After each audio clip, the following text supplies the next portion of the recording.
out here. No, How can we have so many ports for different stuff? Like, what's That's this just- port and these ports? This is an unmanaged switch. This is a CPU. This is an ETAP. An ETAP. What's For- an ETAP? It takes a connection, a single Ethernet connection, and splits it into two for doing ring topologies. I don't even know what that is. Yeah. Something complicated you'll probably want to take the Ethernet class for to learn more. What do you got? Okay. All right. So. Yeah, right. Pretty much. Yeah, pretty much. Yeah. Yeah. I was like, yikes. So, what's next? I'm plugging the USB. Oh, Yeah, leave the USB right. plug there. It's not gonna hurt anything. But they could go online through USB. Correct. If they want. If they wanted to, yeah, we're going to go online via Ethernet since it's faster than USB Already there. for the size of our product. All right, perfect. All right, so this works. Just got to do 1 second here to get mine plugged in.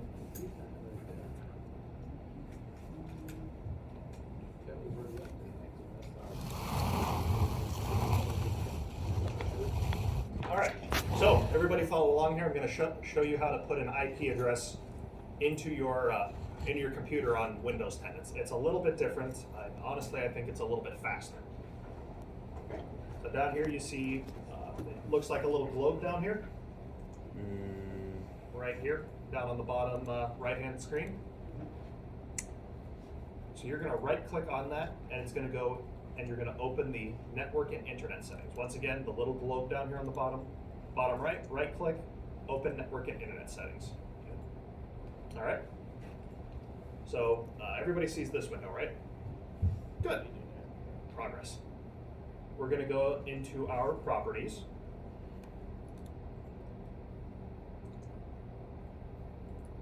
And right now it looks like we have this port is set to DHCP, so it's looking for something to automatically give it an IP address. We're going to edit that, change it from automatic DHCP to manual. All right, everybody here? Yep. So we're going to do IPv4. So IPv6 is something a little bit off in the future yet. IPv6 is our standard IP address. So we're on a 192.168.1 sub. We're going to be on a 192. Helps if I put it in unblock here. A 192.168.1 dot. Well, if we're going to connect to something that's 36.36, what should our IP address be? Anything but 36. And pretty much, yeah, anything but 36. So I don't think 10 is being used for anything. Yeah, we'll do .10. .10 seems like a good one.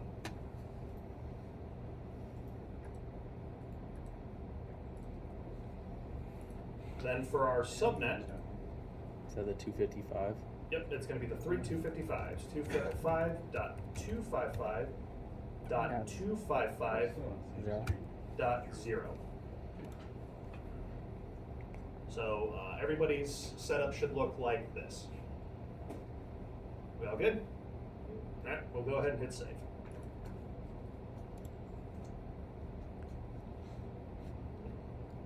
Mine says can't save IP settings. Check one more settings and try again.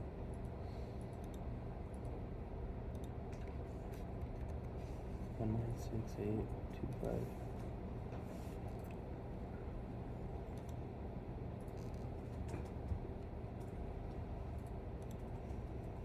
Yeah, I don't know. You know, did you get that one? No. Texas IP address is the same as node at 1738. Hang on, I'm going to try something here. Why does it do this to me?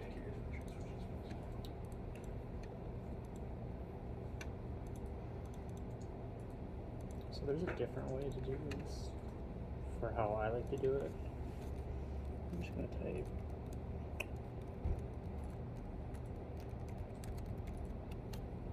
See view network connections. Then I assume you guys have the same laptop as us, so it's gonna be this one. Right click properties. That's probably the right one. okay. use. I figured out the other way here. Just like you did in the old one. So we're gonna go in through, we're just hit cancel, we're gonna go in through the control panel. I don't know why that always gives me Is this trouble. what we're in? Is the control? Yeah, panel? yeah. That's weird. So just go down into the windows. You can type network connections. Just type Alright. network connections, and then it's view network connections. Ah, that one, okay. That'll Okay. take us straight to it. And this is pretty much what we did on the other computer. Yeah, pretty much. I tried to outsmart the system. The system ended up outsmarting me, and I looked like a. Sorry, it's the one thing with Windows 10. I much prefer 7. I'm a 7s man. I'll admit it. I'm a 7 man. All right, so yeah, type in network connections, and let me know when you've gotten here. There. There. There. All right. So we're gonna edit. I want to say it's gonna be network 1. 0. Is it 0? At least for us it was. Okay, now let me go to my properties here. But you could just pull your cord out and put it back in, right? Like, Actually, yeah, that's a really good, Yeah. that's a good idea. Which one is it? there you go. It's network 1. So we're gonna edit network 1 here, or Ethernet network 1. I'm just gonna check one thing here real quick on mine.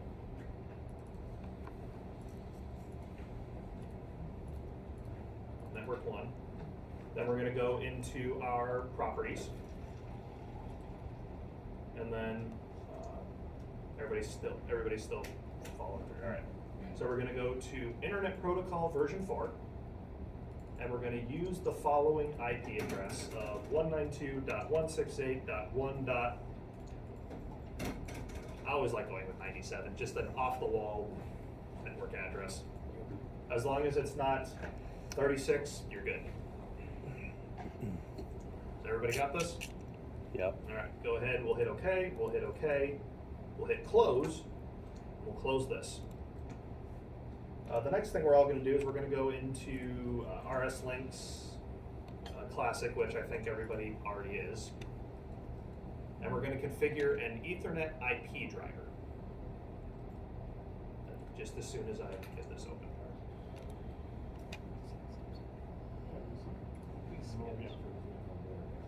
Yeah. My head behind, where you guys at?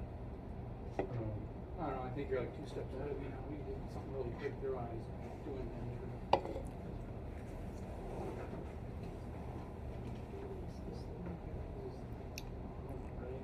I don't know if I've ever seen any of the ones that we got. Yeah, like I've seen John play with the ones that put the IP address across the screen. So I think you guys went to Ethernet to 0. There's no tab.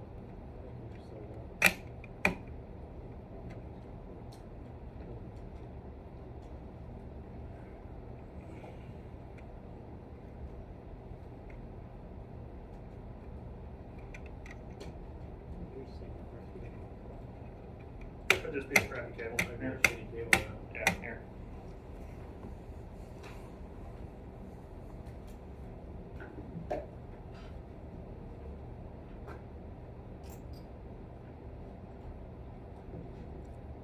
Does he have a link blank? Yep, go to the, here, I'll show you something here. Go to VM, removable devices. Yeah, 1 and 2. Okay, so those are connected. I think he's on Ethernet 0. That was the one we were. What?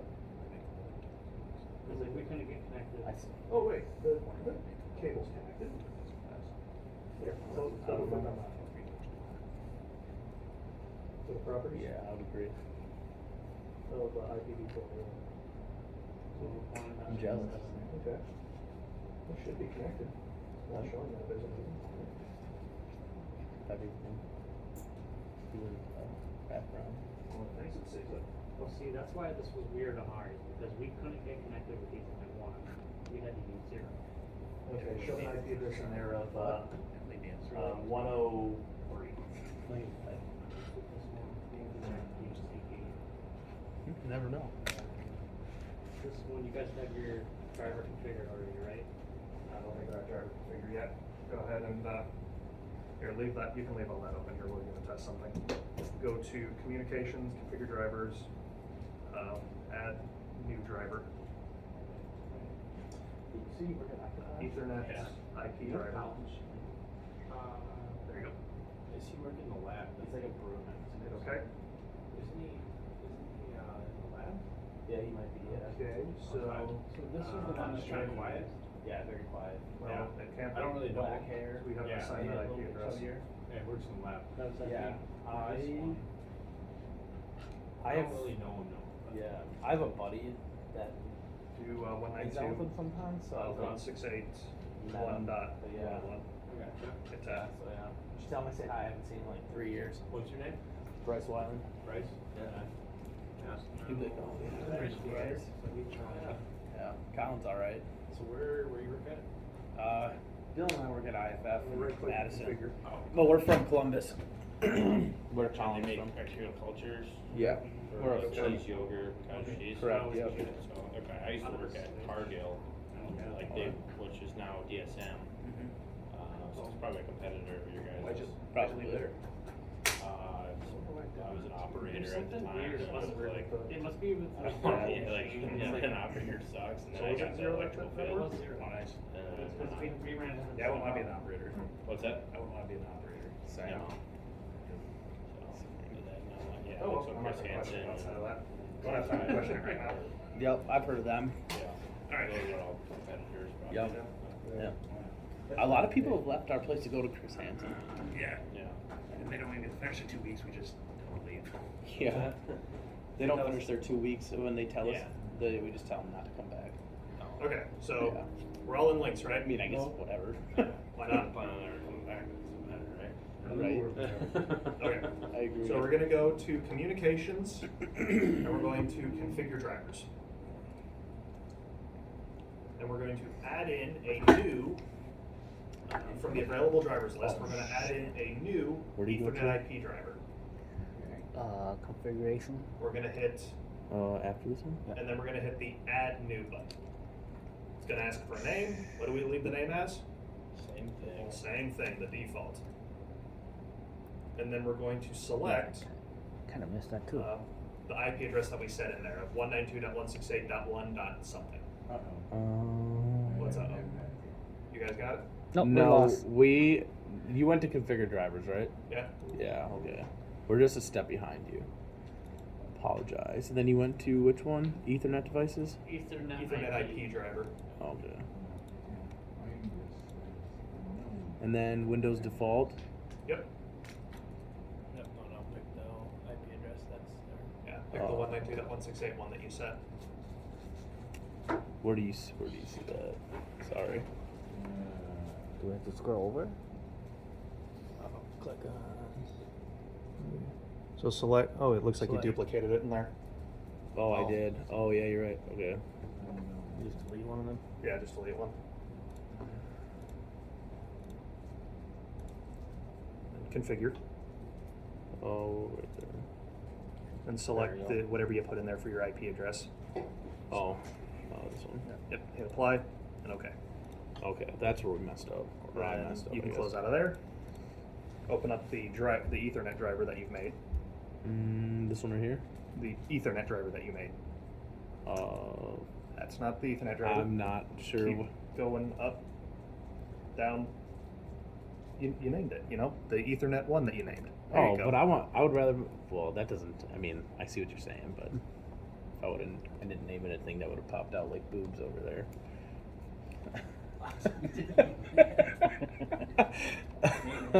Sorry, but Yep. okay. All right. So at this point, we're all connected over Ethernet. Or I think we are. Sorry. No, not a problem. Okay. Close. And we can all. Oh.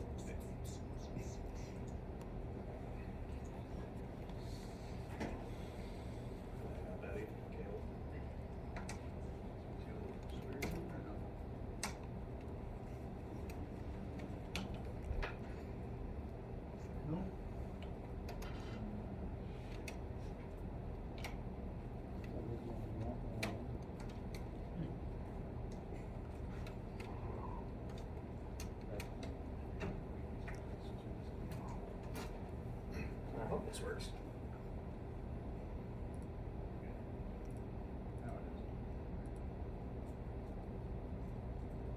that's kind of fun. Yes. Okay. Drivers.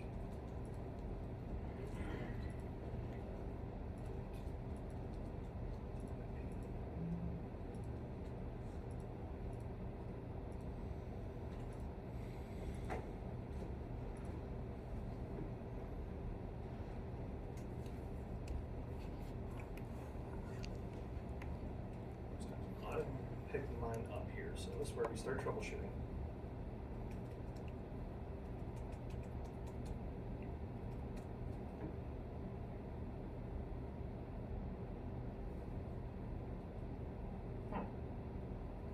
Well, that was pretty sweet. That's pretty cool. That's a neat trick. So why can I not communicate out? How did you get that ping thing address up? Oh, that's just command prompt. Oh, Very standard thing. So if you're ever hooked up to something and you're not sure if you're really actually seeing it or not, you can issue a ping, the IP address,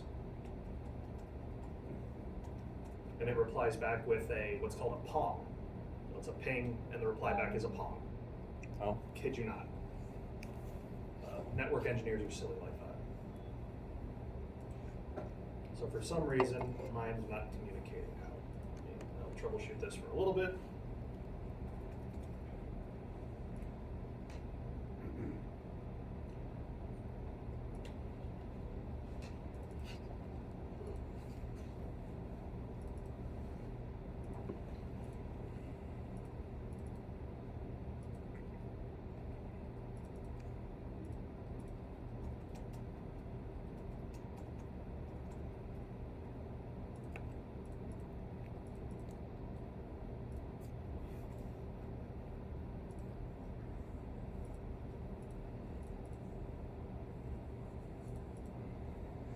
And I fixed it. Wrong driver. Wrong port again. So the same thing that happened to you, that happened to him, that happened to me. It happened to you, to you, to you, to me. So it's not a hat trick if it happens to 4 people. What's it? It's just wrong at that point, right? It's just wrong at that point, yeah. Okay, so I can see my processor here. I'm gonna right click on my I don't know if I wanna go to my device properties here. Okay, nope, that's the Ethernet card. Back plane, there we go, there's my processor. Compact trouble. Device properties. I am version 20.014. I'll write that down here. You guys, can you check what version your processor is? That's gonna be important. 30.014. For you guys who are off on your compact logics, you'll do the same thing. You'll find your compact logics. So it's going to be the first instance of it in the drop-down menu. You will right-click on it, and you'll go to device properties as well. Yeah, okay. So what version is yours? 30.014. 30.014.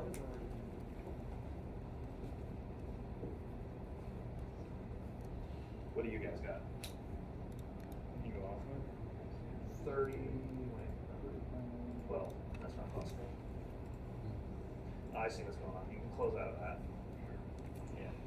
So on your Ethernet driver there, where's your select the Ethernet driver again? Where did your compact logics go?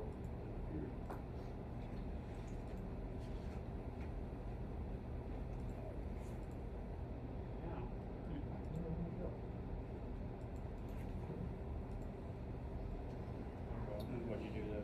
Oh, you went up to the actual, okay. That was You're in cool. the wrong, you're in- It's a hell of a thing. 19. You wanted to know what product revision we're running? What is it? What's your product revision? 19. 20.019. Okay, close enough.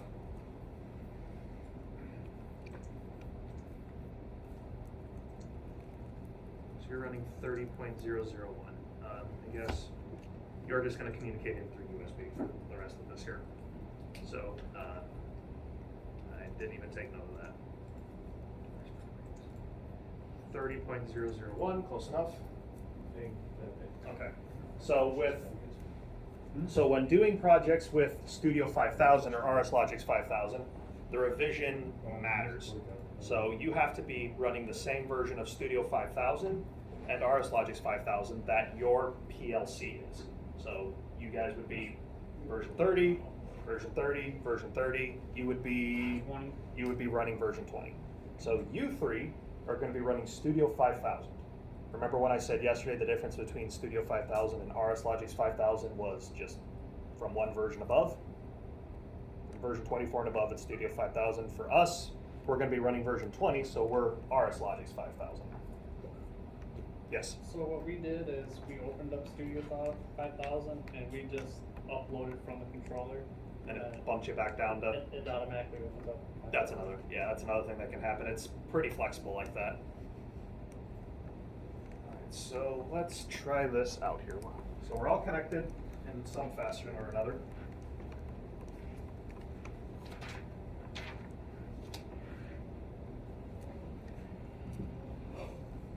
We'll skip lab 15 because that's just firmware.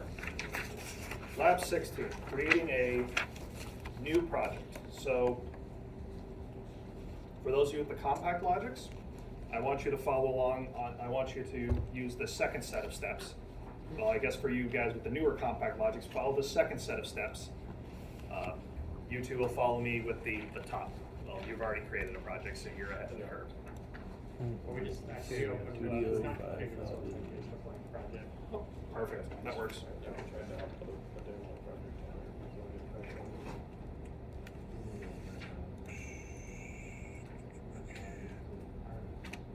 Nothing on that one.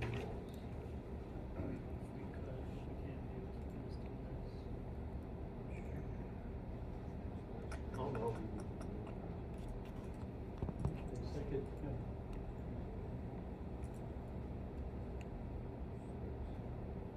That's not good. Right there.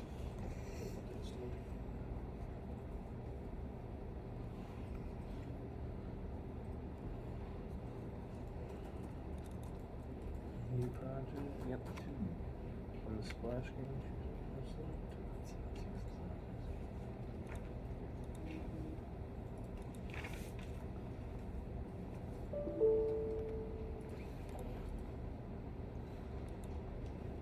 One 769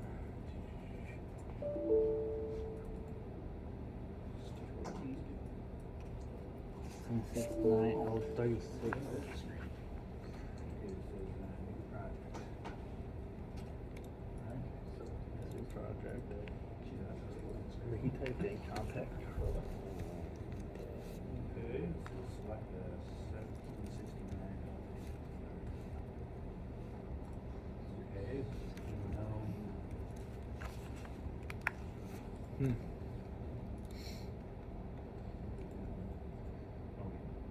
Okay. 1769.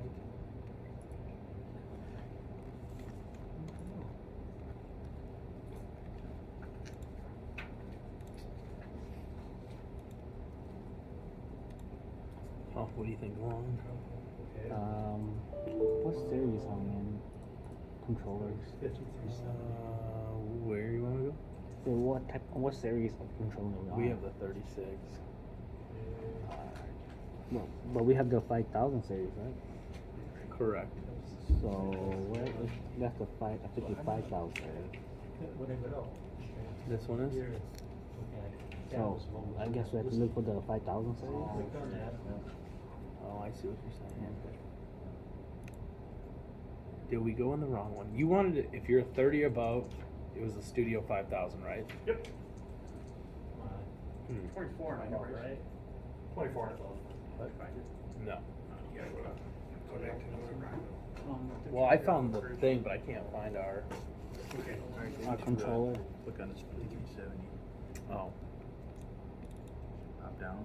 1769. LE 36 Ti. Oh, okay.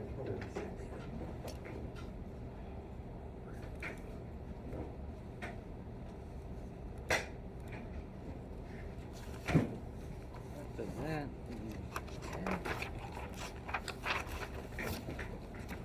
That sucks. I click on the 1769 plus.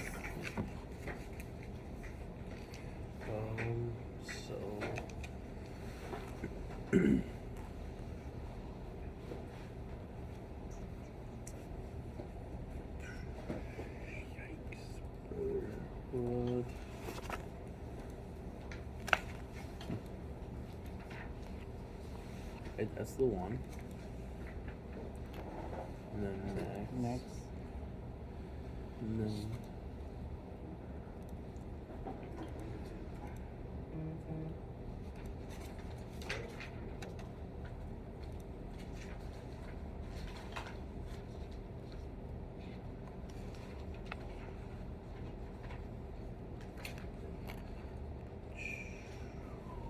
Something's happening. Right? Thank goodness. We got failed because of the security issue. We tried.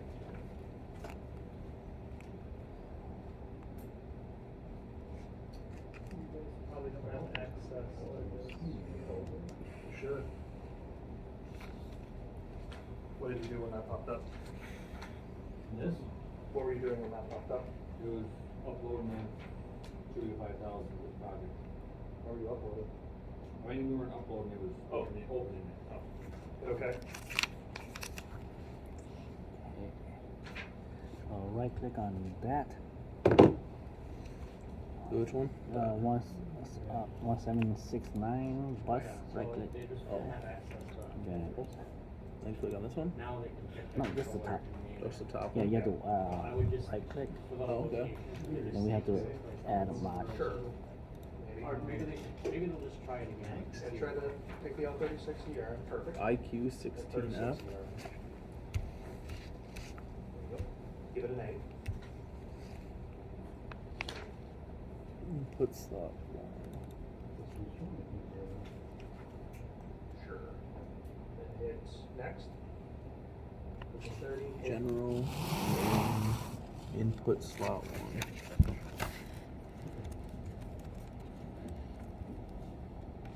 Oh, no spaces. Slot 1. Okay. This for the remaining. Okay, so we had to add 2 more slots. Alright.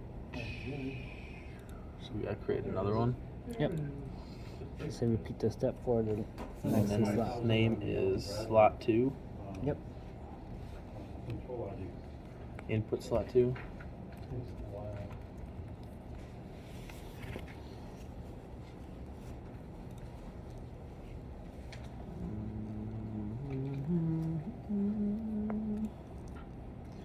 Input slot 3. Been so long since we played this. Hard to know, is it a C? I really understand. Okay. So for start 2 and 3, I think we have to search for these Oh, cards because for the cards we have. makes sense. Yeah. Makes sense. Okay. So can you edit those? Probably gotta close this one off.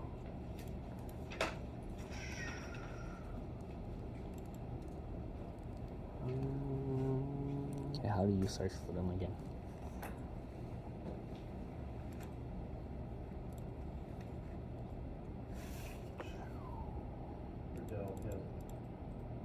Or maybe you have to delete and restart the whole process. You do what? Delete the slot 2 and 3 and then just restart the process like how we did slot 1. Let me try that. Same with this one. Yep. And go add another mod. And this one. No, the top one. This one. Up here. Yep. New module. And then we gotta search for 1769 OB 116. 116. Yep, 116. I mean, OB16, yeah. We have L36, so we had to put a P at the end. Maybe this one right here. Yep. Yep. Create. And then it's input slot 2. Yep. No, I think that would be an output because the O stands for output. Oh, But well, I we had could just the- name it slot 2. Yeah, I had to just have a slot too.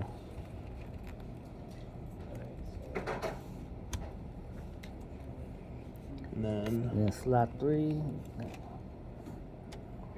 1769 IF4XOF2. You can do it this way. Slot 3.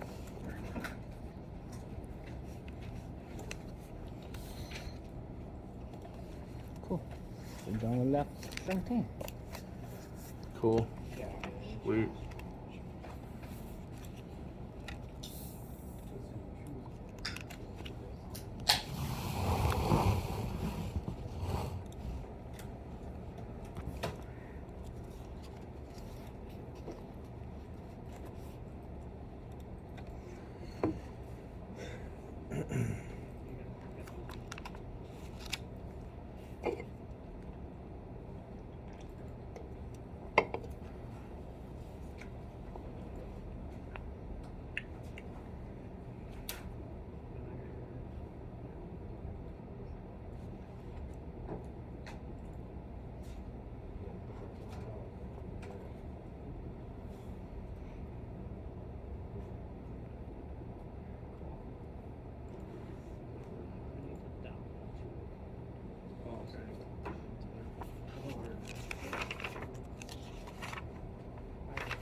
Should we go ahead or should we wait?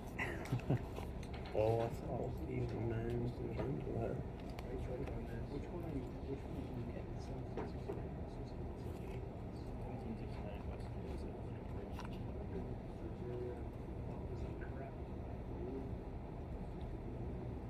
Yeah, 1769.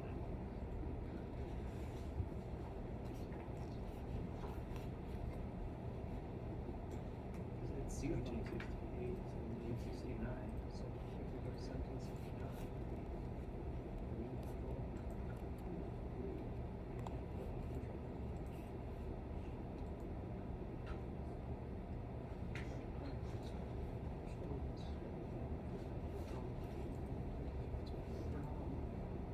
I know, it said more on it, or it's not.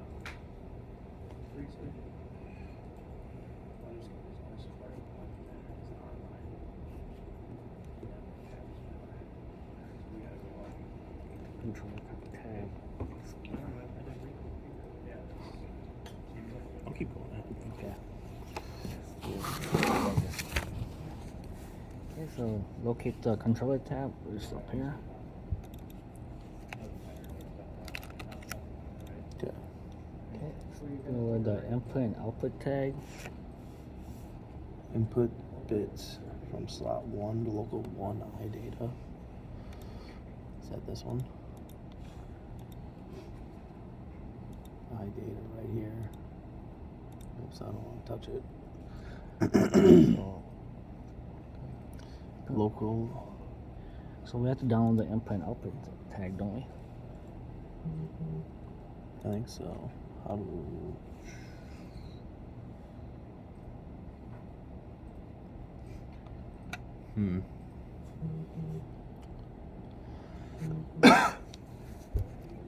So where's the input tag? Well, this one's iData. Okay, so that must be input. There's a lot of stuff to it. All looks kind of the same. Input.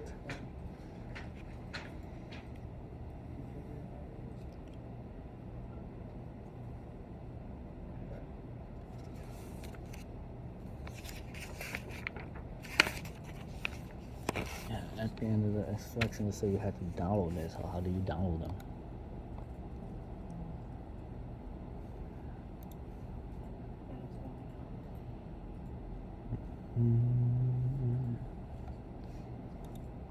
Alright, so I had to, mine was throwing, my DM was throwing up an error. Lawrence left me with a lemon apparently.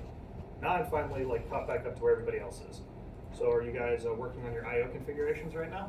Trying. Okay, so to determine what your IO configuration is, you gotta go back into links. So if I open up my, there we go. If I open up my backplane here, I can see that my slot 0 has my L43 in it. I'm rocking something just a little bit different than you guys, but this is how you guys should be able to do it for all yours as well. Oh, we did that already. We did that already? Okay. And let's see here. There we go. There's my compact bus. Here's my bus. So slot 0 is the L43.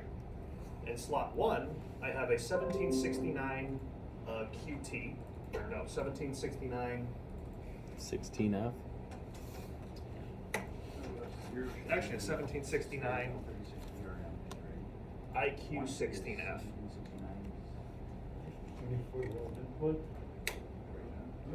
In slot 2, I should have a 1769 OB16P. And in slot 4, I have a 1769 combo module, a IF4X0F2. Do you all kind of have a similar enough setup to mine? Mm-hmm. All right. So when we're adding in cards, I don't know who this is going to end up being for or not. When we add in cards, we're going to add it to the bus here. Which bus is it? Which we did. Yep. There we go. I'm going to enter in a new module. I've got 2 VMs open on my computer right now. My computer is barely made to open 1 VM, so it's going to be a little bit slow. And I've got this first slot here is a 1769 IQ16F. Now either I can punch that in, 1769-IQ16F, or I can spend a lot of time scrolling. The controller organizer isn't dropping down for us. 1 second.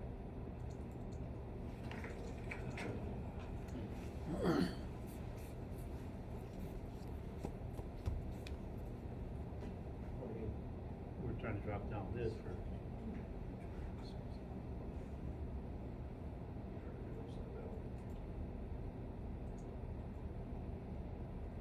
Oh, because I think you're in the logical organizer.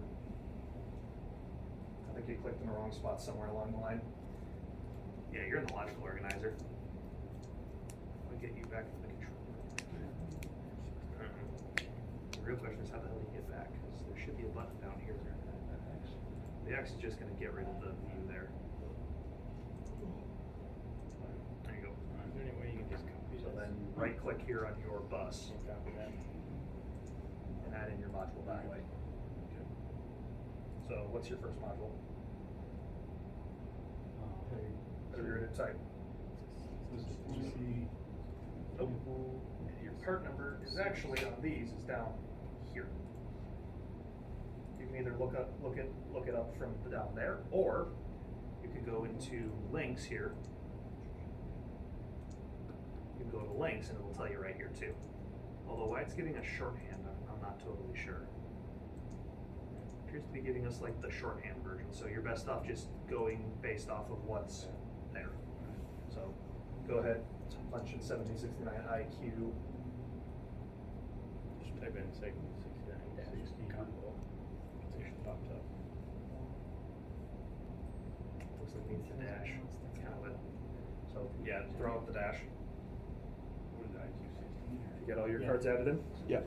Okay. Any trouble? Any questions? Not so far. Okay. All your cards added in? Any troubles? Any questions? We're following right along the. Okay. You guys getting it? We're in the last card. Okay. So punch in. So you're right there. So it'll ask you to give the card a name. What is it? It's this one. First one is a high-speed input card. So just put Speedy? I don't know. Well, it says the label in like slot 1, slot 2, slot 3. Does it? Well, I think it did. That's what we named them. Oh, well. In the last one. What? Slot one's great. Slot one's a great option.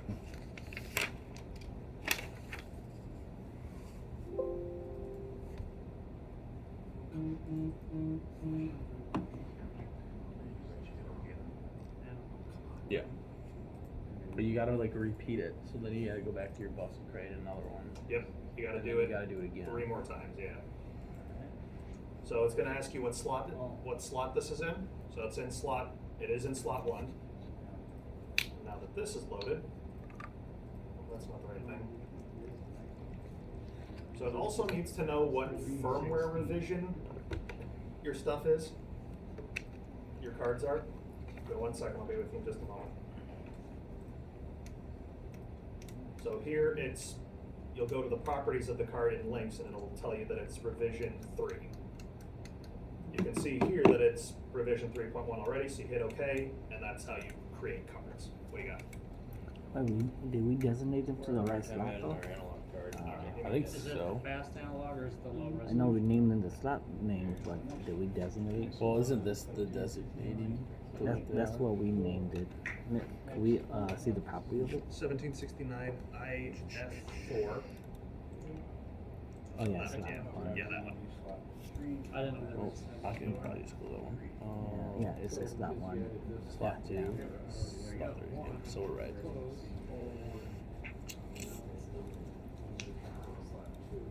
Yeah, so we're in slot 2 now, so that's going to be It this. says right here too. Yeah, we're stupid. Well, maybe we had to do it, so that's going to be your part number right there. Yeah, because you got Because you got like your Dash in there. IQ16F, and then you got your OB16P in slot 2, and you got your IF4XOF2 in slot 3. Okay.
There you go. Button right there. And that's going to be your slot 3.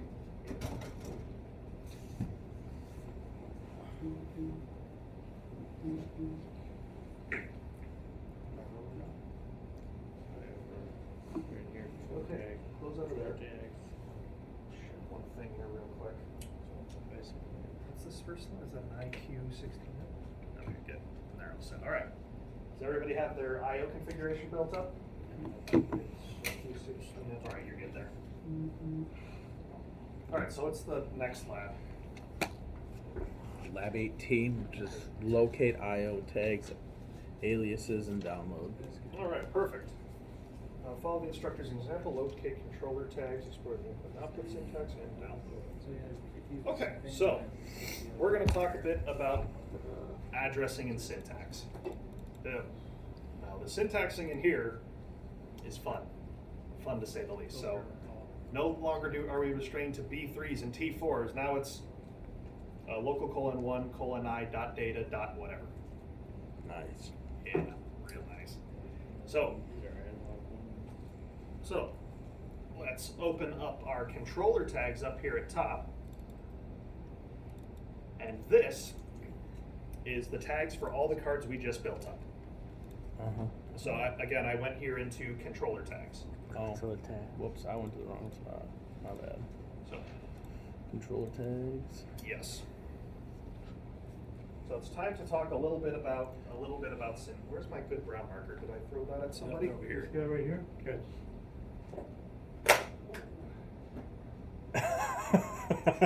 Much feeling. It's like you put a line through it. Everything's fine. Everything's great. Nothing's wrong. Cap is still on, right? Yeah. Yeah, we're good. Cap's still on. It's funny.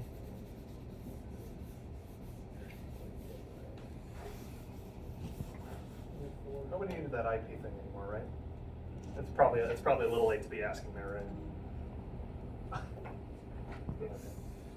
I'm just gonna open up some of these. I'm just gonna open up a few folders, or open this up a little bit here, just for demonstration purposes. I'm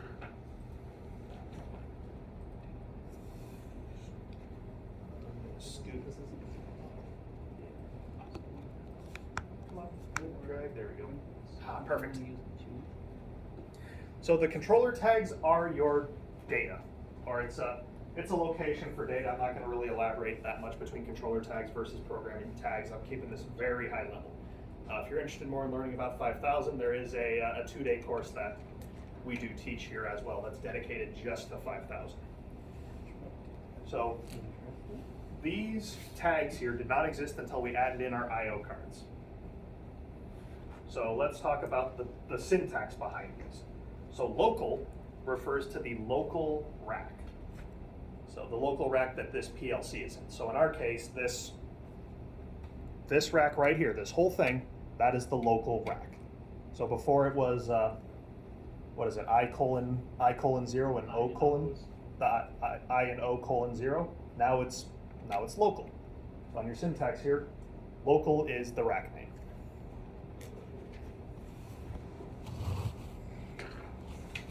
Then there's going to be a colon, because of that's a syntax thing, and then the next thing is going to be the slot number.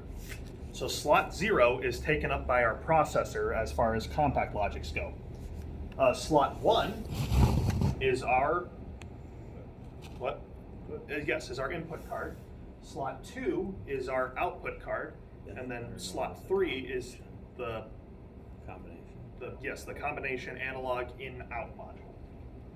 So if I want to address to the input card, which slot am I putting? 1. Yeah, 1. 1. Very good. Let's see. Then it's going to be asking whether we want to be addressing input, output, configuration, or status information. Don't worry about configuration or status. We're going to be concerned with input and output information today. So we've addressed local :1. What kind of card is this? Input. It's an input card. So am I going to put an I or an O? I'm going to put an I. I'm addressing the input data. So local :1 I. Local.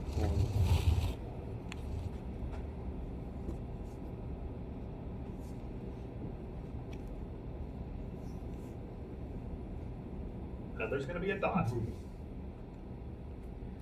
And because of syntax, we're either going to be looking at the data that's coming in on the card, or we can be looking at the fault that's going to be coming in on the cards. We're going to be looking at the data. Again, it's a syntax thing.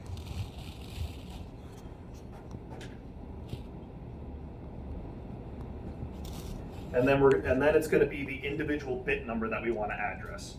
Since this is a 16-point input card, we get 0 through 15. So the last little bit of the data would be 0 through 15. So it's a little bit longer, I will admit, but somehow it makes more sense to me. It makes more sense to me personally, but this is what I primarily work with. So let's do the output card next. What am I going to start this off with? Local :2 :O. Yeah, keep going. Dot data And dot 0 to 15. Is it a 15-point output card? Ours is. So is mine. All right, yep, very good. So it would be local :2 dot, no, wait, local :2 O.data.0 through 15. You would have to put that for every single connection or No. what? No, you do not, because there is an amazing thing called aliasing. So you remember how with the symbols in 500, where I called out my, Chuck just had a, Good thing.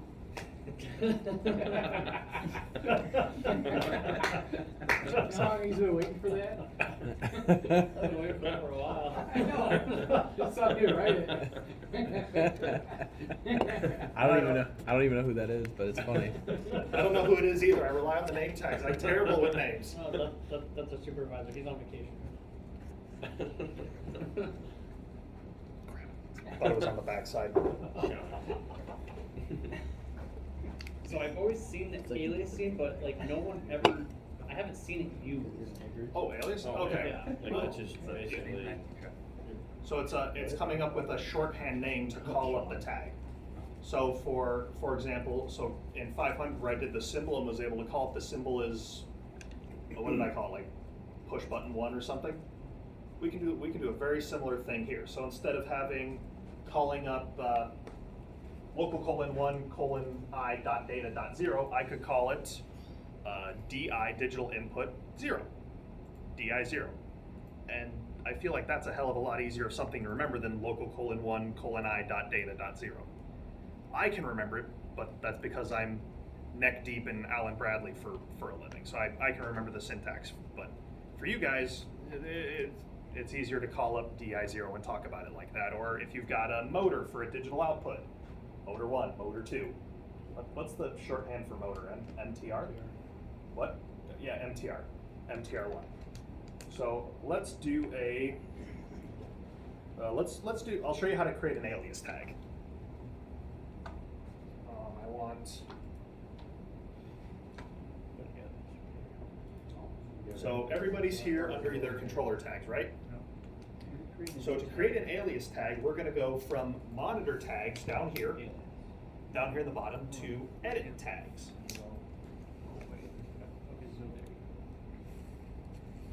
All right, everybody here? I hit the edit tags down here in the bottom, sort of left hand. You can do it. Now, all of our tag structures have kind of closed up. That's fine. We're just going to pop back open local:1:i.data.0. Why is that blank? Should be You can able do to this in the routine then too. Oh, I'm sorry. I messed up here. My apologies.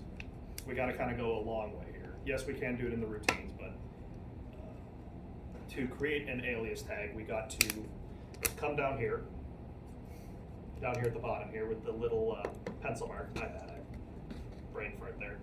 I'm going to call this DI0 for digital input 0. And for my alias, it's going to be local:1:i.data.0. There's two ways that you can enter this in. Either you can enter in local:1.data.0 by hand, or you can hit the little drop-down menu here, and it'll take you into like a little miniature tag browser. And I can find local:1:i data, local:1:i data, and there's another little drop-down menu right here. I select it, and it gives me 0 through 16. So again, I hit the little drop-down menu here, opened up local:1, went to .data, another little drop-down, I hit 0, and it enters in local:1:i.data.0. Local:1:i.data.0. Yeah, it's a So you will have to do that for every terminal? Yeah. So you can, it's outside of the scope of the class today, but you are able to like name the first one. Like name the first one, do an export out to Excel, and then be able to, using Excel magic, create a whole bunch of the aliasing done at once. I say using some Excel magic. Aliasing is a little bit of time up front, but it saves you a little bit of time in the long run. if you guys want to use it, I'm just going to demonstrate how to alias the first one, and then when you guys go back to your plants, you can do more aliasing. But for now, I'm just going to DI10, and we're just going to go from there. So let's take our. Does it want me to download? Yeah, it wants me to do a download. So let's do a download. So for 500, it was you went to communications, who active, selected your processor out of your list of drivers and hit download, right? Right. Nothing terribly shocking. For here, you go to your communications, hit RS who, go to your list of drivers, and it's a very similar process. So I'm going to go here to my communications tab up top, select who active, and here is my RS links again. So you guys will use that USB driver, and everybody else should have the Ethernet driver working, right? We have like 2 of them. Yeah. So I think it's this whatever one. driver you got working, Yeah, you'll select that. reading. So it's that AB ETH IP1. So for don't install Windows updates. Bad Windows. Bad.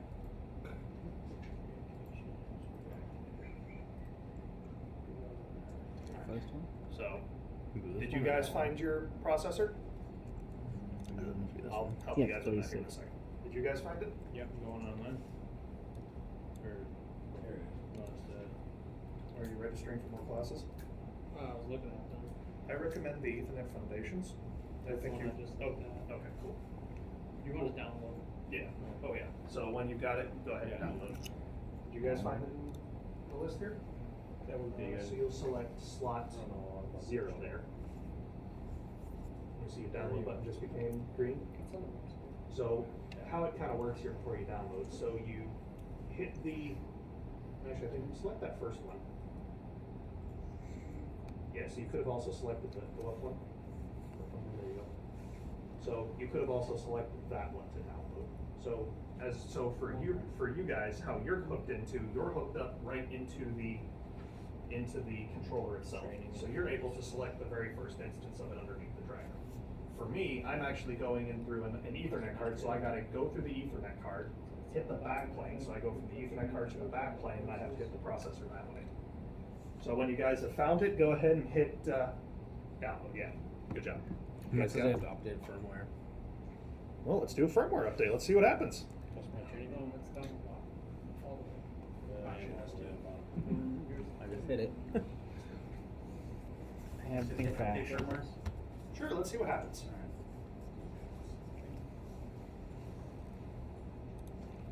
If it goes poorly, well, we'll cross that bridge when we get there. We're getting towards the end of the day anyways.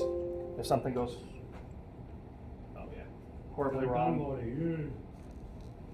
The secure data digital card is locked and set to load on power up. Hit OK. There you go. So the only reason why this works for you guys is because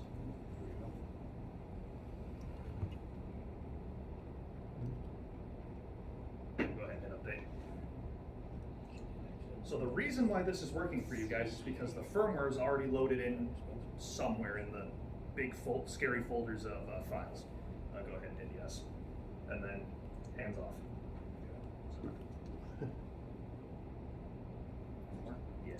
That's just okay. That's letting you know that if you've got there's an SD card built into these. Wow. If it was in there, it could overwrite the firmware change. Sure. Because you can set that to be loaded from there, very similar to Okay. So now it's just a Nice. standard SD card nowadays. You don't need a special. Yeah, special ultraviolet preventer. Yeah, an ultraviolet super duper. Yeah. They do have a Rockwell SD card that they recommend. Yeah. Hey, we got a nice magic red light with call time. Nice. How'd we do it?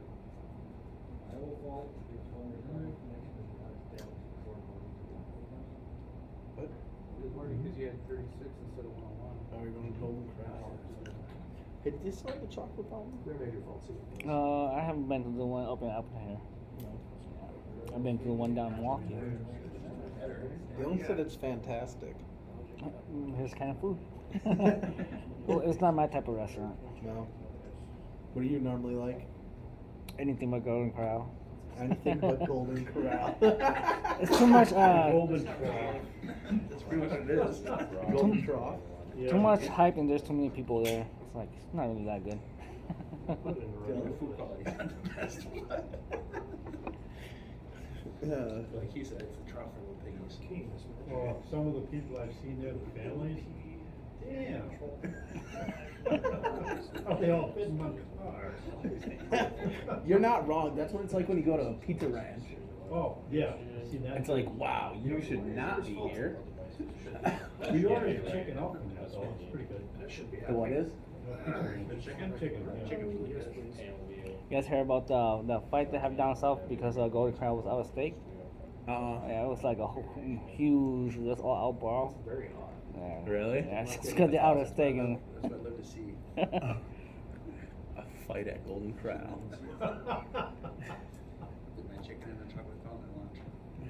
Dang. Yeah, I've never been in a Golden Corral. Never in there? Nope. Well, Oh, they don't have one in Madison. yeah, the one in Oshkosh closed down. Really? Yeah. Dang. I think the one in Alpine But just Appleton is reopened. still open, yeah. Yeah, they just reopened. It's been like empty for the longest time. Oh, yeah, okay. Are you from Appleton area? Yeah. Okay. Yeah, that's why you were Yeah. You ever been to Bean Snaps? No. I was there when I was 18. When I was in college, we stopped there. What a day that was.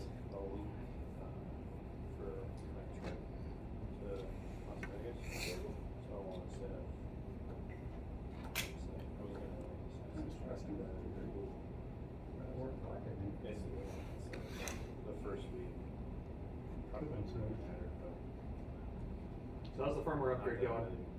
Almost done again. Yeah. Alright. I didn't even start. Oh, Well, yeah. yeah, I failed. Ours is frozen right now. Right. Oh wait, did something now. I think we did this before. We did this. Yeah. Yeah. Or was it virtual? No, it was this one. So I did two. Well, so here's a life hack for I. So what I did here is if you've got a fault or a recoverable fault, you'll get a flashing OK. I don't know why it'll be a flashing red OK. That's why I do that. If that happens, you need to clear the fault before it allow you to re-download it again. The flashing is a Something happened. So you've got a flashing recoverable fault. What you can do is you can go into program, is you basically flip it from run the program a few times and back to remote program, and it clears that fault.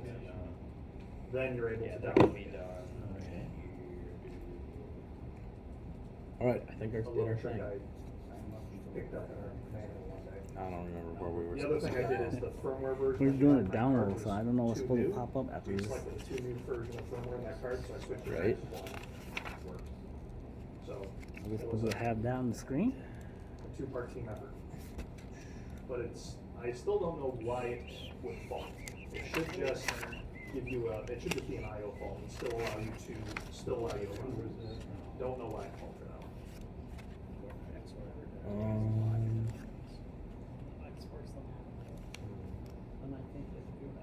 And then we're supposed to select our. So, Which was this one, you right? guys are downloaded. And then just click Once they get download. online, I'll show you guys how to. Doesn't even give us the do that option. little So bit of it seems like we programming downloaded that it already. did the last thing. Yeah, we messed it So up. what's supposed to show up? Did it work? Well, it did a download, but now we don't know where What we're it- supposed to see? You're really not supposed to see anything. It's just Okay. to download to it. Oh, Although we do have a couple of, it looks like some IO mismatches there. where do you mean? Under the IO configuration. See those yellow triangles? So that means there's a IO mismatch or something going on here. Yeah. Electronic keying mismatch. It's fine. Something very doable to fix here. So if you go under, so that just means that the revision of the card doesn't quite match up to what it actually is. Not a big deal. Something super easy to fix, happens all the time.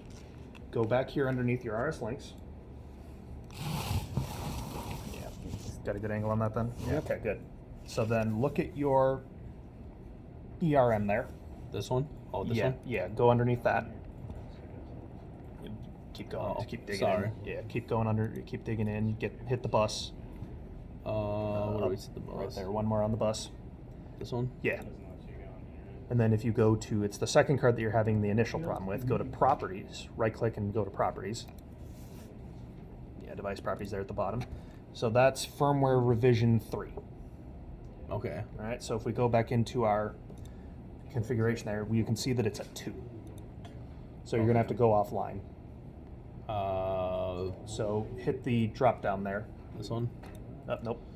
Wrong drop down. The remote program there. Oh yeah. Go offline. Change that from a 2 to a 3, and then check the other one as well. Change All right. here? Yep. Yeah. So you hit change. Then you change the major revision there. The major revision. The This one? revision there. Yep. To a 3. Oh, The minor okay. doesn't matter. Oh, And alright. hit OK. So now it's going to ask you, you're changing the module definition, which I don't know why it brings that up because you're really not changing that much. I don't know if there's any firmware differences between 2 or 3. Okay. It seems kind of arbitrary to me personally. Go ahead and hit yes. So now do the same thing, confirm with This one? this one as well. So go back to the. No, we gotta go check the what's that link? And what's 3 properties? This one's a 1. So we gotta change it to a 1. So that's this one? Yep. Oh, I think it's open right here already. Is it? No, that is. Oh, I don't have it open. There we go. Okay, so change it from a 2 to a 1.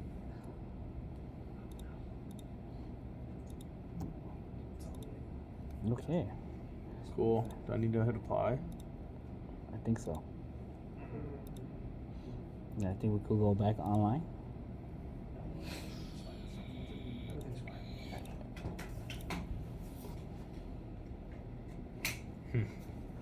Dang.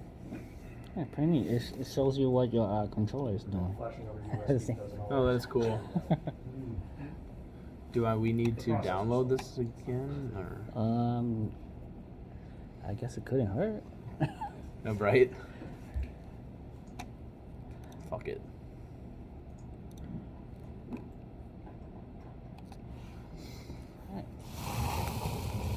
So plug that back in, connect it back to the automation network.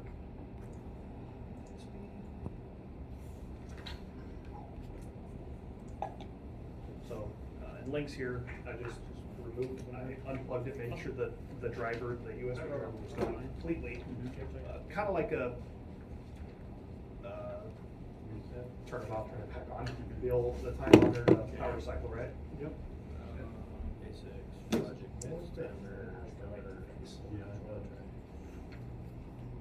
Where was I going? Oh, right. So I'll let you steer now.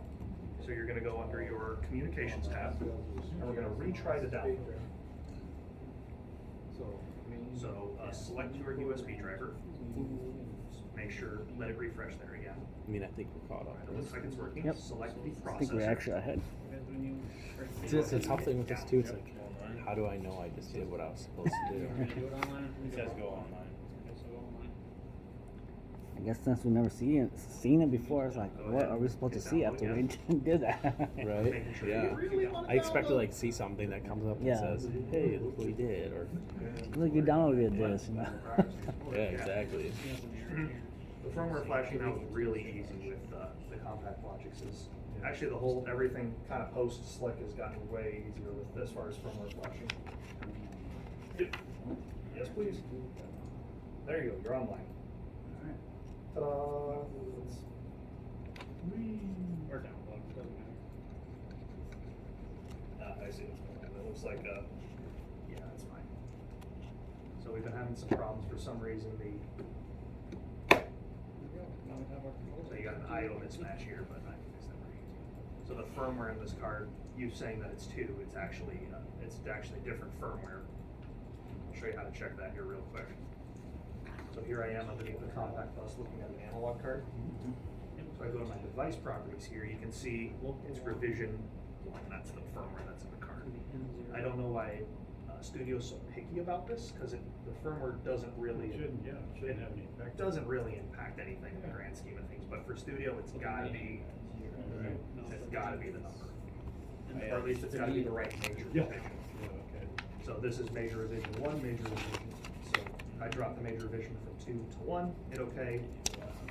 So it's telling me that it's gonna change the module definitions. Again, I really don't know why it gives you so much grief. It wants you to change it, then it throws up warnings when you're going to change it. And doing the firmware change really doesn't affect that much. So this is a very common thing, mixing up firmware. It happens all the time. It happens to me on a very consistent basis. Yeah. Always catch myself to, ooh, forgot the firmware. Or I'll change it and not hit OK. Very common thing happens. So because we've already done our Who Active and told it we're gonna connect to this thing anyways, I can go ahead and just hit the. Alright, time for a trick here. So right now the processor is faulted with you can see it's got a flashing OK. Processor's technically faulted. We gotta clear that fault before we move that one. To clear the fault, put it in program, run, back to program. On the switch here, program, run, back to program. It'll clear that. It'll clear minor faults like that. John Bridgers had me do that too. Bingo. Yeah. You're in program right now. We're not even online right now. We're in remote right now. Yeah, we're back. I went from remote to run back. Or I went from program to run back to program, and then just flicked it back into remote. Actually, let's just not even. Then let's even create a new tag then. Let's just put the tag in. Yeah, so then you can do this.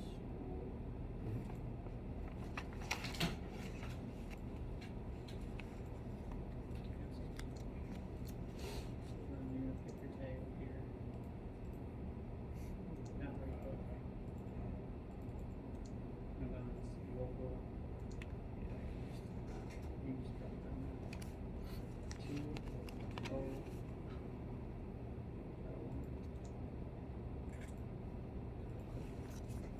So it threw up another fault. I'm not sure why. So I just stuck the little dip switch here into program mode. So under normal circumstances, it'll ask if you want to go back into run mode. But since the key switch or the little toggle switch here is in program mode, it won't even give you the option here to go into run mode. I gotta flip it back into at least remote mode to get the option to go back into run mode. And it's actually kind of cool. I didn't know it would update in real time like that. What do you learn? I learn something a little different every day. I know. I don't trust some of the real time update stuff, so it's always kind of a surprise, a pleasant surprise when it works. All right, I go offline. Okay, my computer's logging. Yeah, I have to. I was telling you, Or you want a water or soda before I take it away? I do. Make sure. How's your day today? Super, Good. amazing. So I've got 2 more labs I want to show off here. One we're going to be participating in, one I'm just going to be doing. And then we'll, I think that's it then.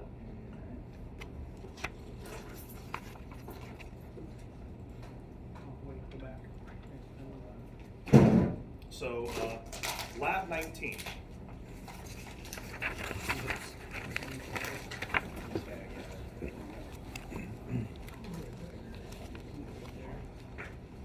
You play guitar? Yes. Right. I have I've got an 84 Epiphone Explorer EX, a Denny Mustaine Angel of Death 2, a Demon 7, Schecter Demon 7, and I play on a PV 6505 amp? Oh, really? Yeah. It's pretty cool, actually. It's my stress reliever. Yeah. Understandable. Mine's drinking. That's why my cholesterol's high. That's fine. Nah, I'm trying to get off the sauce. I'm not actually addicted, but no, it's just convenient. I'm not addicted. I can quit whenever I want. But why not right now? Because I don't want to. That's right. That's right. So let's do a little bit of programming here. So we're going to do lab 19 and kind of see where we end up here for time. So is this the one we're watching, or this the one we're doing too? We're going to be doing this one. It says to be online and running, but we're just going to throw the logic in here ourselves. So to get to the ladder program, we're going to go here under the tasks folder, main tasks, main program. I'm going to open this up, and you see we have a main routine here. And double click into that. There it is. So this should look pretty familiar to everybody, huh? Oh, how do you make that big? Oh, quick. It's quick. You can hit the zoom button right here. Zoom in. Struggling with this all day. Oh, I should have said something. I would have happily. It would. You guys didn't know Control that? and scroll I work? guess I should have said something. Yeah, that's My bad. impressive. Where's the zoom button? I didn't know that worked like that. Yeah. There's a zoom button. Where? Here. Zoom button. Magnifying glass. The magnifying Just do glasses. control and then the scroll. Yeah. Otherwise, yeah, you can do the control. Otherwise, I hit control and do the scroll. You probably saw me do it. Well, Long told me. Oh, yeah. That's. He's a wizard. He's a quick keys man. Yeah, I usually, you can also do control and move the mouse wheel in and out. Like I'm doing right now. I better stop. Let's. My eyes, my eyes. My eyes. You make the menu larger. Up here? I'm sorry. I know. You'll have to just settle for the ladder logic being larger. So, again, very similar to 500. To program these things, it's just clicking and dragging. Clicking and Clicking dragging. and dragging. All of the instructions are all the same. We're doing we're on page 38, lab 19 here. The only difference is I that think they're all right here. This one? No, no. is that the naming conventions are Well, a little bit different. So for this first one, what is it? Local colon. Oh, right here. 1 There we go. colon And why do we have dot Oh, I actually added it wrong. data. Nope. Dot I should have data added it. dot Delete that one. That's an O 0. That's right. Did it wrong. Hey, did you Okay. click something to go into, you got the E's on there? I just have red X. Should be in there. Yeah, that means you're in editing mode. Yeah. So you should try and click and drag the IO in there, or the instructions. You know what I mean, Jelly Bean? What up? So I added this timer and then I made a There's still name a red here. X. That should have went into my controller tags, right? Ours has a red X too. It went into your main program scope. Oh, that's, Yeah, it just went to a different scope. It's created. but then it's not starting. And guess what the output? There's no tag. Oh, that one? This one? Yep. There's a couple things going on here.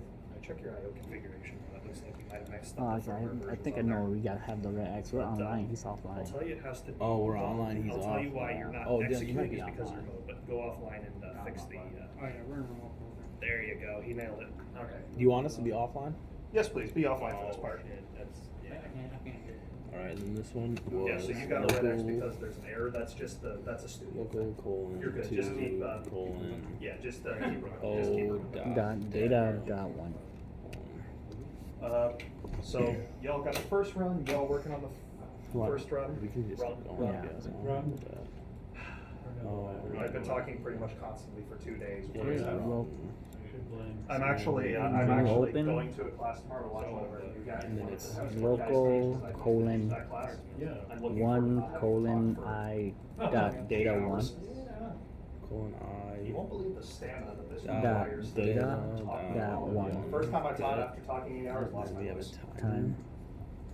Okay, so let's do while I've got your guys' attention, let's do the timer. So the timer is a little bit differently now. Okay, I guess.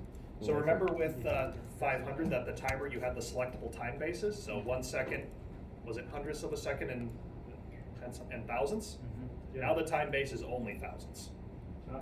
So if you have your preset set to 5,000, That's 5 seconds. So no more selectable time base. So to, you guys remember how to create rungs? Yeah. In 500? Same thing in 5000. I'm going to click and I'm going to drag. The only thing is I don't know how to put in the preset. Don't you just click on it? Oh, It won't I'll let show me. you that in a second here. Sorry, let me No, you're catch good. back up to you guys. So here under my timers and counter element is where the TON is located. So instead of favorites, I'm here under timer and counter, and I'm going to grab my TON, click and drag it in. Now, some of you have noticed that, you guys noticed that you can't actually put in a preset. Correct. So, are you guys got the timer instruction in there?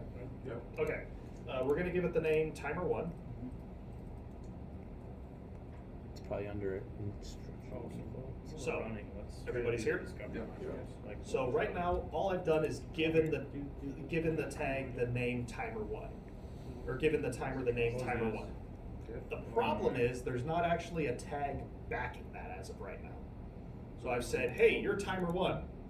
Timer 1's not defined. I can't do anything with this. There's no data backing this name. It's just all it is a name. So until we add in Yeah, another. we need to So create until a we tell timer it what for kind of data timer 1 is, it's not going to do anything.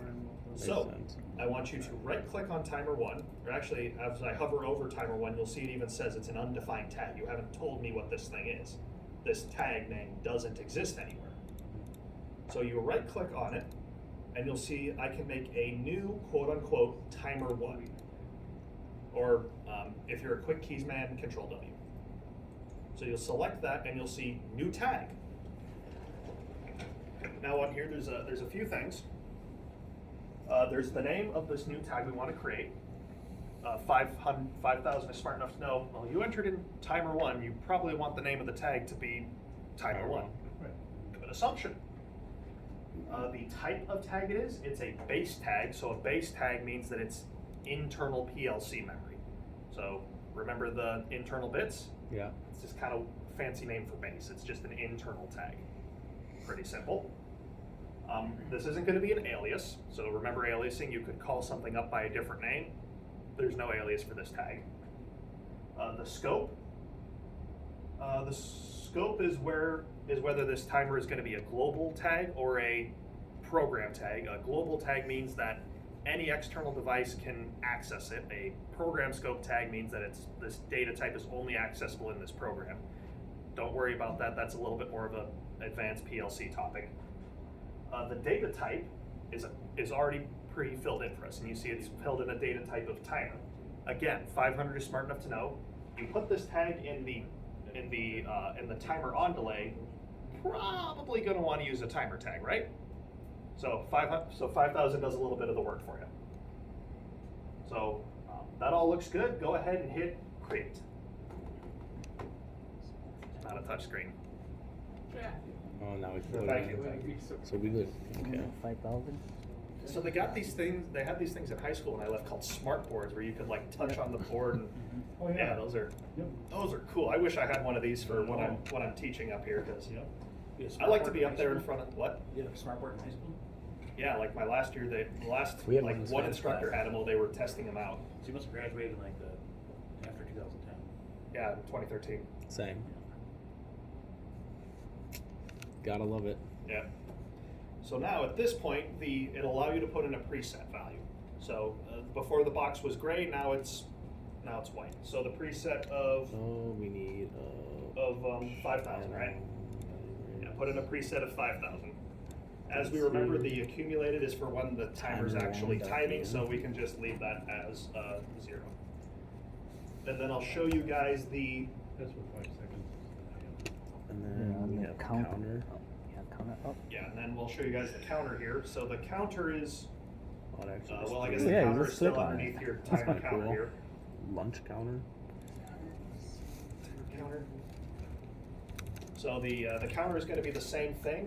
What am I calling it? A You lunch? gotta create a one, lunch a counter? file for it. Oh yeah. Sure.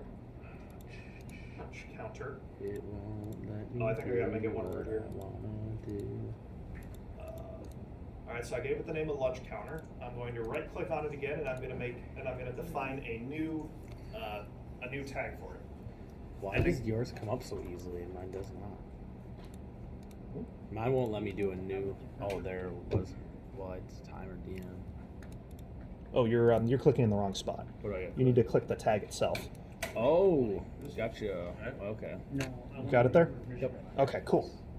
So again, it's a very similar premise to the timer. Again, the 5,000. Hey, you entered in lunch counter. You probably want that to be the name.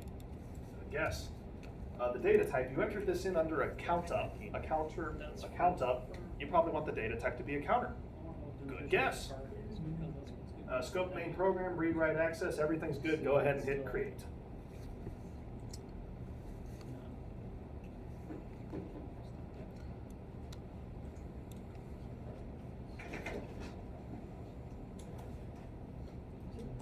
So I mean, this is basically a mini program we just wrote. Say it was 3 Yeah. something when we clicked on it. Yeah, we basically wrote just a little tiny three run program just to get you familiar with the very basics of 5,000. This one has revision A, B, or C. I don't know where it's A, B, I'm or gonna C. go ahead. I'm gonna add in the last little bit of I/O here. Then.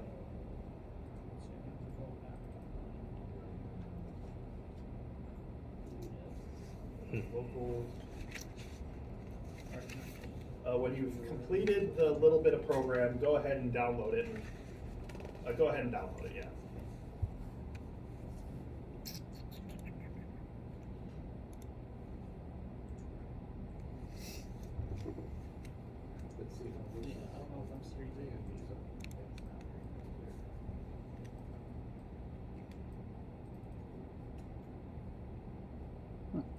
It's probably like showing you it's processing. Yeah. Yeah. Right. Oh, that was a lot easier. Holy smokes, bro. Who likes 5,000 better? Everybody. I want to learn more about 5,000. Yeah. Yeah, 2-day class, 5,000? Yes, there is a Logix Foundations.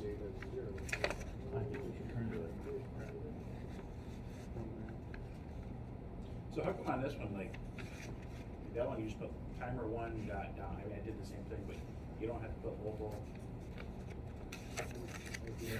Because do you remember because I'm monitoring the .done bit of the timer. It's that internal. Remember how we did it in 500? I'm monitoring just an internal bit. Yeah, it is online, isn't it? There's nothing real world actually hooked up to this thing. Got it.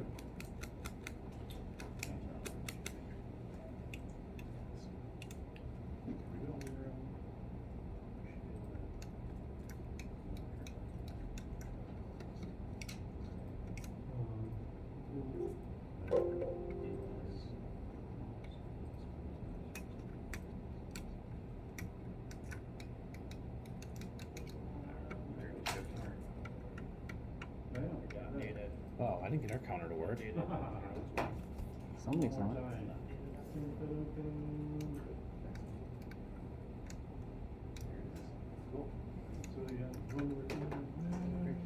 Wait. Do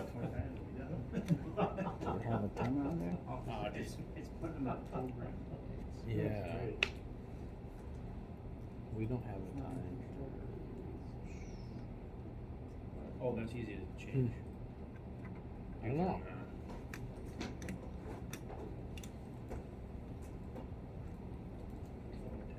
Do we write our program wrong? It's because you're, I can't get this one to turn on. which one? The output? That one's got to connect. Oh, but your timer's working, though, I see that. How's it working? Oh, no, your cumulative's at 5,000, right? So what are you supposed to put that at? Should be at 0. On the paper, it said 5,000. I think that they screenshot it when it hit 5,000. Oh, okay. Oh. Yeah, it's just when we happen to screenshot it. You can't actually put in and accumulate it in.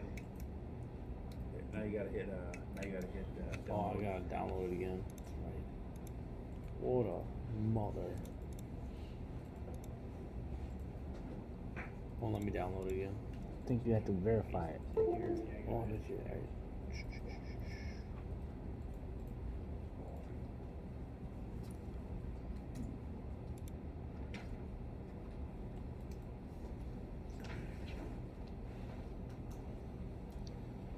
Include that button. Because if you go back Found the to button? it's not put it in there. I saw. I didn't catch what you said. Which one?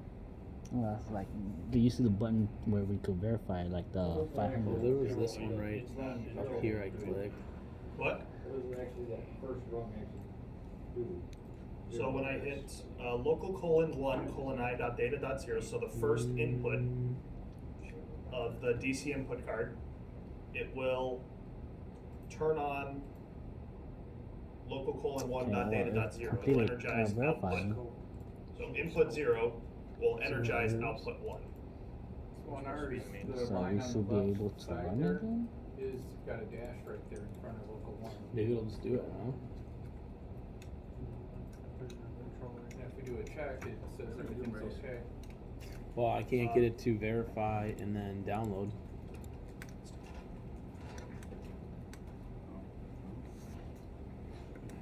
Makes sense. See how we got green except for Oh, you're doing it on our edit. Do we have to go offline first and re-download it?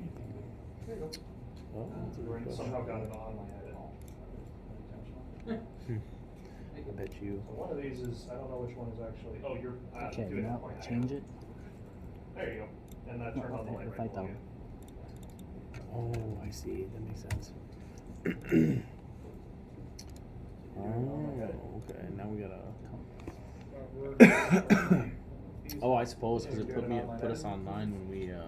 Yeah, when you download the program, it ran. That makes sense. That Alright, makes so- sense. Last two, I actually want to talk about two more things. The first thing is talking about activations. So, so that's going to be lesson 8. So there's not really too much here to talk about here. I just want to make you guys familiar with activation, what activations are. Still not working. So you can just follow along on this one. Jesus. I don't know what poop we did, huh? Maybe you typed in something wrong. The thing is, it didn't show an error, did it? Yeah, there was no error. So this is Rockwell's, this is Factory Talk Activation Manager. And what it is it's the software that allows you to download your activations for your software. The software has to be activated in order to use it. You have activations to make sure that you are entitled to whatever softwares you have on your computer. So again, for me, for Kevin, as distributors, we basically have the big scary skeleton key, the Goldmaster activation. So I can't really simulate an activation because I don't have an activation to give you. But under normal circumstances, you would come here to the activation manager. You would select Get New Activations and enter in your activation number. When you buy Rockwell software, you get an email, and that email will have a product key and a serial number. Enter your serial number in here, enter your product key in here, and you would say Validate Activations. At that point, the software will reach into Rockwell servers, say, hey, I need to check. Is this serial number and product key being used? If it says no, it's not being used, it'll say you've got an activation available, and you get the option to pull it in from the Rockwell cloud and put it on your computer. At that point, you're able to use the software. Pretty cool, huh? You also have options for borrowing activations. So your company can have an activation server on site that you're able to go and borrow these activations from. That's what we at Warner, that's what we use at Warner. That's what we at Warner use. So we've got a whole bunch of these Gold Masters off in a server somewhere, I think downstairs, and we're able to pull those.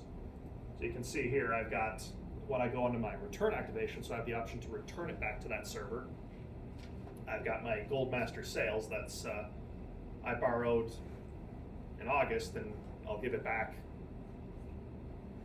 in March. So yes. I got a question because it's going to be relevant for what we're doing. We have an activation on an older laptop, and we want to migrate all of our RS Logics and everything off of that laptop onto a new one. Sure. Yeah, not a problem. So what you're going to do is you're going to do a rehost activation.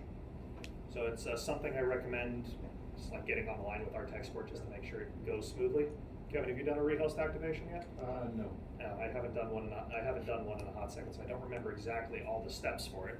But you will go here to this rehost activation tab, and basically send the software or send the activation back to the Rockwell, Server, back right. to the server. So in your instance, I would recommend either calling us and helping you walk through it, or you can actually call Rockwell, and their activation services are free. They can help make sure that the transition goes smoothly. But what you're describing happens all the time. Rehost, you're going to do a rehost and send it back to Rockwell. But then once I reactivate that on a new laptop, do I have to go through this painstaking process of re-downloading each version over again? Yeah. And reinstalling each version? Yep, it's the nature. It's Kills, I takes know. forever. On the bright side, the only one where you have to download every single version is RS Logic's 5000. That's the only one that you need to download every single version that you're going to use. All other pieces of software, 500, 5, Factory Talk View, you just download whatever version you think you're going to need. But with 5000, you need to download from the oldest version that you think you need to the latest. Which is like multiple, it's like 28, 26. Yeah, it's like 30. Yeah, so you'll start with version 26 and work your way up. You start with the oldest and work up.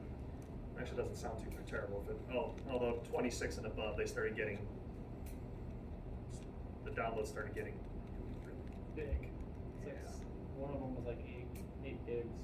So that's the reason that's the reason we had to upgrade flash drives here at Warner. So we used to have 8 gig flash drives, but then Studio got too big. It ended up us sending multiple flash drives before we said this is enough. Give us a 16 gig and maybe we stand a chance for a few more years. So yeah, that's the reason we upgraded to 16 gig flash drives. I like 16 gig flash drives. It's a good size. Logic's links and all that software, that obviously must cost a bunch of money to have it downloaded on your computers, right? It's an activation cost. Yeah, it's an activation cost. Right. We can send you the link to download. Like, that's not a problem. We can send you the link to download. You can download for free, but you got to pay to activate it and use it. Oh yeah. Yeah, no, the downloads are free.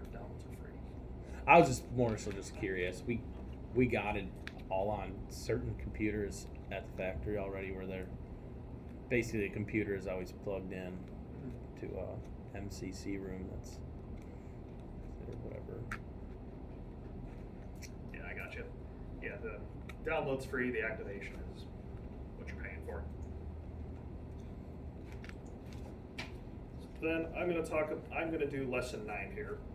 I'm gonna attempt to here. I had to pull out my Windows 7 VM here, and it's a bit cluttered, so bear with me here.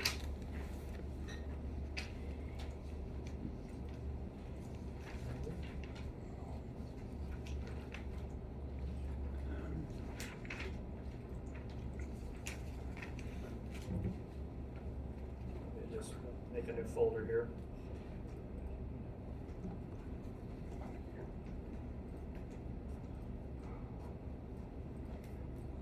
So I'm going to go through the RS Logic's project migrator. So what this allows you to do is take old Slick and PLC 5 programs and migrate them. It allows you to take RS Logic's 5 and 500 programs and migrate them up to 5000. So it's and these aren't necessarily going to be perfect conversions, but it sure beats the heck out of starting with nothing. It sure beats the heck out of starting with nothing. So here I have my Slick 500 program that I want to migrate. I think I may have grabbed the wrong one, but we'll make it work anyway. So I'm gonna take a look here, open this up, and see what's inside.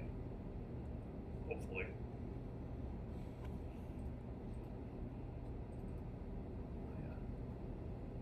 This VM's like almost had it. Like I'm impressed that this thing even runs at all. I only need it to hang on for a few more months, and then I can get rid of it.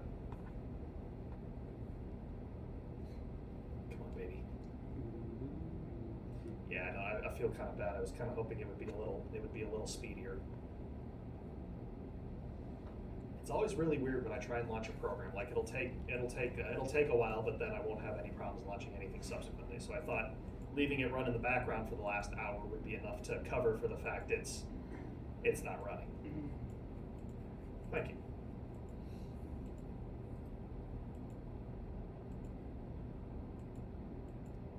So in here I've got a little bit of logic. Nothing, not too terribly big of a program. So this should all, so this should migrate over pretty easily here. So I'm going to close out of. So I'm going to close out of this for right now. And I'm going to launch the RS Logix Project Migrator. So step one, what am I migrating? Am I migrating a PLC 5 program or am I migrating a 500 program? In this instance, I am going to select the 500 program. Now what it wants me to do is launch 500. So I probably could have done this when I opened up the program, but I digress.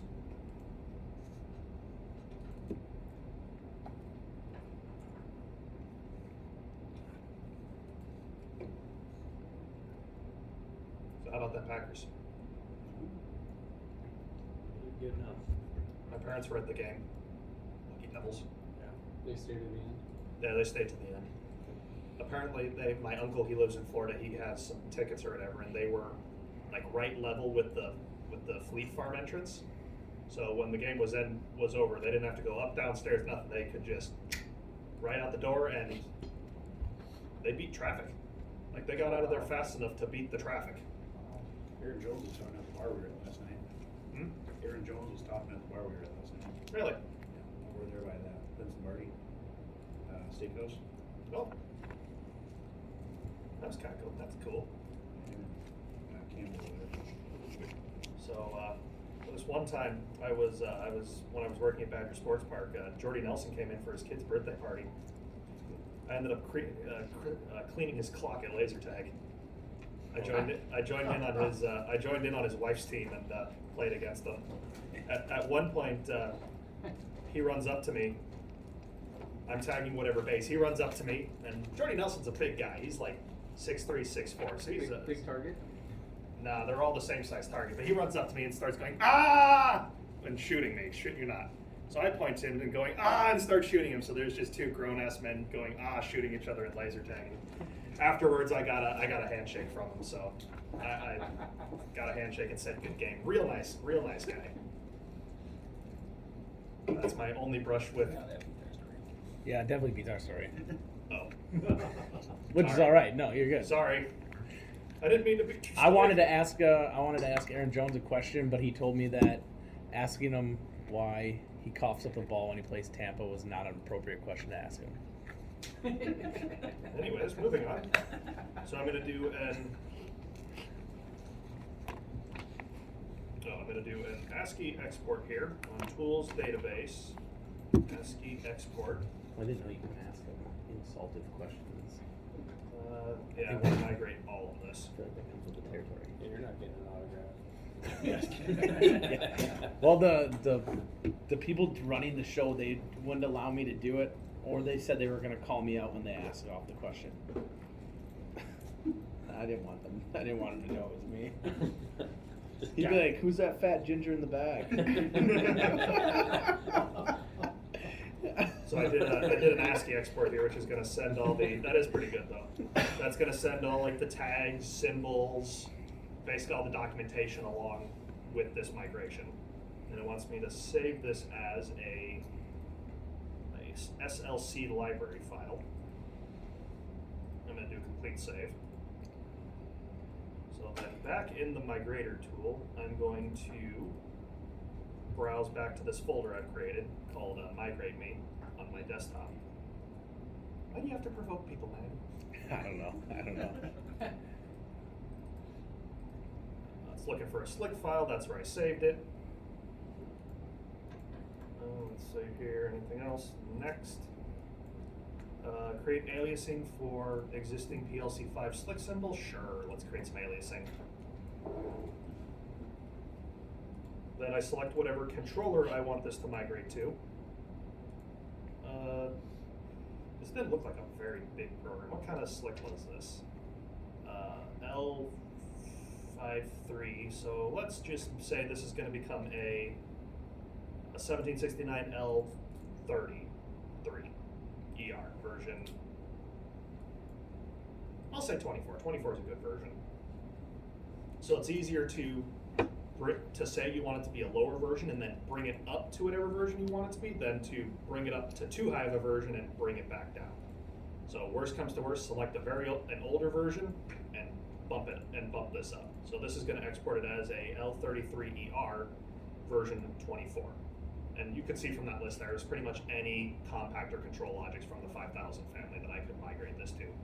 Just because it's a smaller program, I'm just going to, and because the instructions tell me to do it, I'm going to migrate it over to a compact logics. So then I have the option to keep the I/O in a separate rack and use a EN2T, a 1747 EN2T, to basically function as a communications bridge between my existing slick rack and the new L33. Or I can just say I'm ripping and replacing this whole rack and migrating it all to newer stuff. Any preferences? I think we're all new. Oh, all new.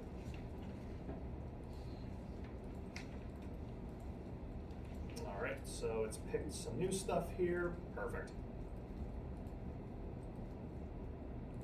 And now it's done.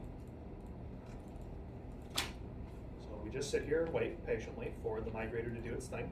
Looks like it's done. This is still in 500. It's about to launch a 5000 application.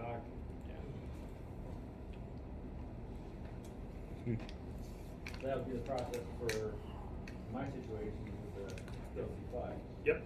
So the migrator tool, it's kind of like a first pass. You know, there's still, it's not going to be 100%. You're still going to need to go through it. You know, some things that come to mind, the timers and their time bases, those are going to need manual intervention for sure, because the time base was selectable in 500, but in 5000 it's all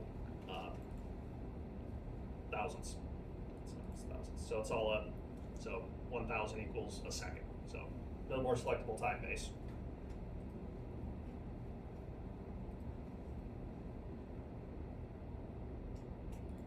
Also have a professional person that might plug in and see actually how big the program is. That's in the 5 we have. Still thinking here.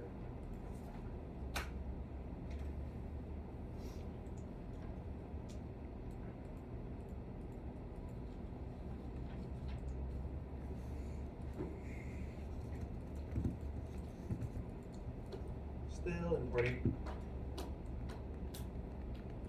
Swear this VM's gonna catch fire one day, and I'm SOL.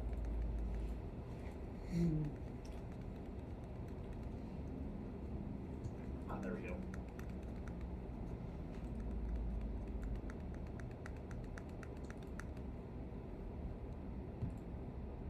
Very good. Let's take a look here. So ladder 2. Yeah, that didn't do too bad. Equals, moves.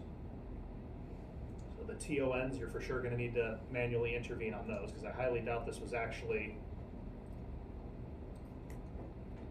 I don't think it's gonna copy the base over. Yeah, so those might need a double checker. Actually, it looks like it did.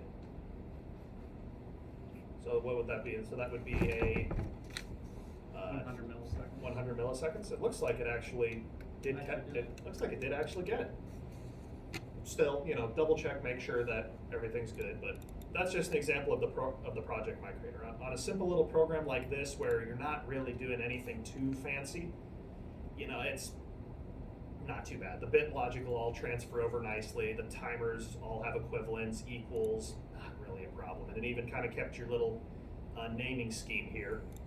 Did keep some of the documentation. So on a small little program like this, not a problem. When we start getting more monstrous programs, maybe a little bit of, maybe some manual intervention and going line by line and making sure things are looking okay will be necessary. I recommend 2 monitors for that. But anyways, any questions on the project migrator? You can see it's a pretty powerful tool. Still trying to get that to work. Yeah. I don't understand why it won't go. All right, so with that is the last lab. A couple things here, a couple housekeeping things here if you don't mind. If you're done with your VMs, if you don't mind shutting them down for us, that'll just kind of speed up our cleanup process here.